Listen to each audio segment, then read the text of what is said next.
बात मानता, क्या आप चिंता पैदा करते? नहीं। इसलिए जवाबों के लिए कहीं और मत देखिए, कहीं भी दूसरी जगह। बात बस इतनी सी है कि आपका अपना शरीर और मानसिक ढांचा आपकी बात नहीं मान रहे। तो आपने बहुत सी बातें कही, मैंने कोशिश की, और ये पूरी कैलिफोर्निया में जो बड़े बड़े शब्द घूम रहे हैं, खासतौर पर उसे सरेंडर करने के बारे में, इसे जाने देने के बारे में, ऐसी किसी चीज ने एक भी व्यक्ति के लिए काम नहीं किया है कभी भी। क्या इसने किया है? मैं आपसे पूछता हूं। आपको चिंता है, उसे जाने देने की कोशिश कीजिए। क्या ये चली जाती है? यहां तक कि फ्लू भी, कमबख्त फ्लू तक नहीं जाता। हाँ या ना? साधारण सी सर्दी भी नहीं जाती। आप कहते हैं जाओ, क्या ये चली जाती है?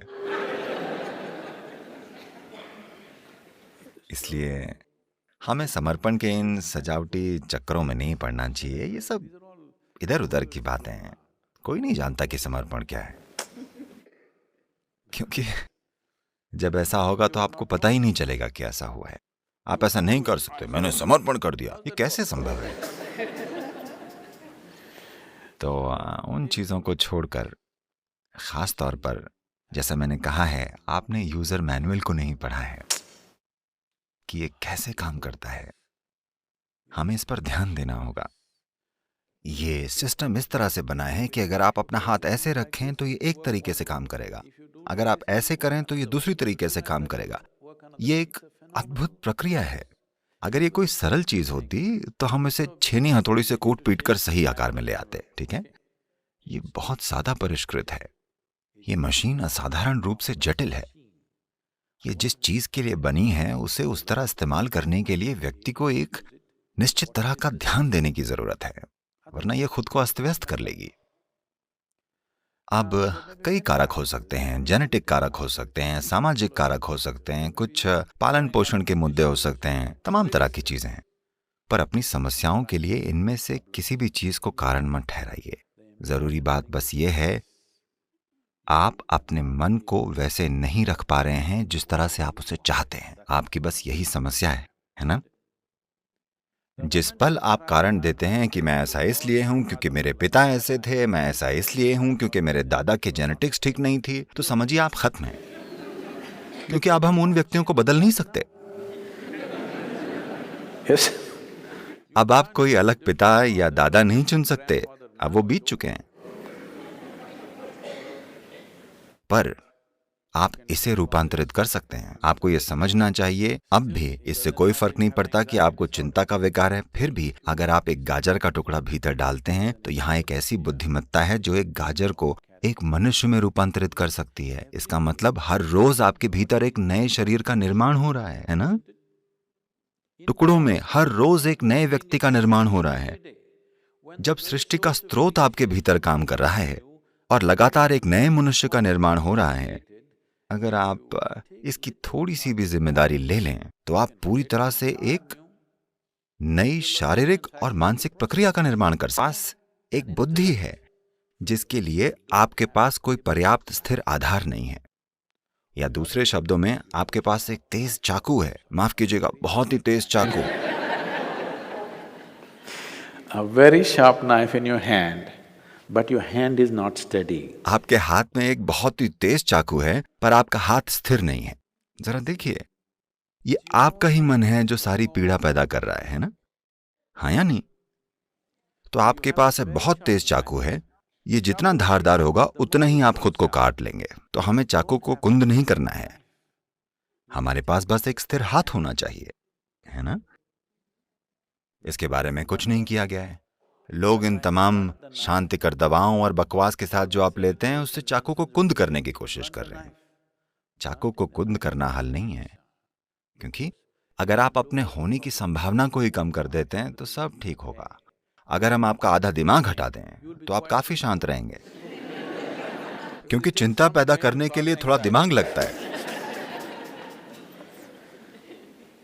अगर हम सचमुच में आपका आधा दिमाग हटा दें तो आप काफी शांत रहेंगे और आप असल में खुश भी रहेंगे। आपको कुछ भी परेशान नहीं करेगा, आप ठीक हैं। सही है ना? पर यह वो नहीं है जिसे हम खोज रहे हैं। मनुष्य जो खोज रहा है वो किसी तरह असीम होना है, किसी तरह।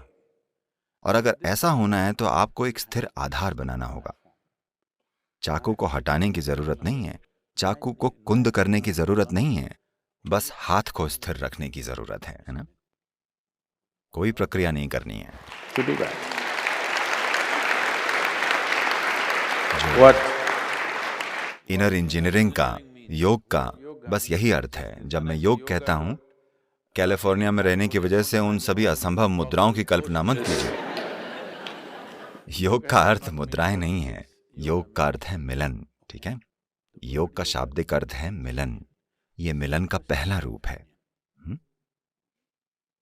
आपका दायां और बायां, इसे योग में पिंगला और ईड़ा कहा जाता है। ये आपके भीतर पौरुष और स्त्रैण है। इन्हें बस एक साथ कर दें। आप बस ये सरल साधना कीजिए। अगर आप दूसरा कोई योग नहीं कर सकते तो इतना तो कर ही सकते हैं ना? आप ऐसा कीजिए जो आपके जीवन से संबंधित हो। ये चढ़ता हुआ सूरज हो सकता है। सूरज ऊपर आ रहा है। सूरज के ऊपर आए बिना इस ग्रह पर आपका अस्तित्व ही नहीं होता है ना? आपके भीतर जीवन की गर्माहट सिर्फ इसलिए है क्योंकि सूरज ऊपर आता है। पेड़ का ऑक्सीजन छोड़ना और उसके लिए आप कार्बन डाइऑक्साइड छोड़ते हैं और ये अदला बदली हो रही है। इसके बिना आप जीवित नहीं होते हैं ना? इसकी ओर कुछ इस तरह से देखिए, जो भोजन आप खाते हैं, सूरज, जिस धरती पर आप चलते हैं, जिस हवा में सांस लेते हैं, जो पानी पीते हैं, जो लोग आपके आसपास रहते हैं, इनमें से कुछ भी चुन लीजिए। बस ये कीजिए, आपके दाएं और बाएं को पूरी तरह एक साथ कर दीजिए। इस तरह नहीं, इस तरह नहीं, बिल्कुल सीधे, ठीक है? बस किसी ऐसी चीज की ओर देखिए जो आपके लिए सच में मायने रखती है। शायद सूरज, शायद आकाश, शायद बादल, शायद एक पेड़ या कोई व्यक्ति, शायद एक बच्चा, एक जानवर, कोई मायने नहीं रखता कि क्या। बस उसकी ओर देखिए। लगातार 10-12 मिनटों तक दोनों हाथों को जोड़े रखिए। आप देखेंगे कि आपकी आधी चिंता शांत होनी शुरू हो जाएगी। क्योंकि वास्तव में संघर्ष ये है कि आपके भीतर 2 आयाम हैं। मैं इसके विस्तृत विवरण में नहीं जाना चाहता क्योंकि योग, शरीर विज्ञान इसके बारे में विस्तार से बताता है। लेकिन सरल शब्दों में कहें तो आधुनिक चिकित्सा विज्ञान आपको बता रहा है कि एक दायां दिमाग है और एक बायां दिमाग है, ठीक है? बस इन दोनों चीजों को एक साथ रख दीजिए। ऐसे किसी भी चीज की ओर परम प्रेम और प्रशंसा से देखिए जो आपके लिए मायने रखती है। वो आपकी पत्नी हो सकती है, आपके पति हो सकते हैं, आपकी संतान हो सकती है, एक पेड़, एक कुत्ता, आकाश, सूरज, चांद, इनमें से हर चीज आपके जीवन के लिए जरूरी है। क्या ऐसा नहीं? हाँ, आप इनमें से जिस भी चीज के साथ जुड़ाव महसूस करते हैं, इन दोनों चीजों को एक साथ रखते हुए उनकी ओर परम मधुरता से देखिए, ये पहचानते हुए कि वे आपके लिए कितने जरूरी हैं। कई चीजें बदल जाएंगी। ये योग का पहला रूप है। अगर मैं ये करता हूं तो ये मुश्किल हो जाता है। और नमस्कार करने के कई तरीके हैं, इस तरह, इस तरह, इस तरह। ये सबसे सरल चीज है। यहीं से शुरू कीजिए, ठीक है?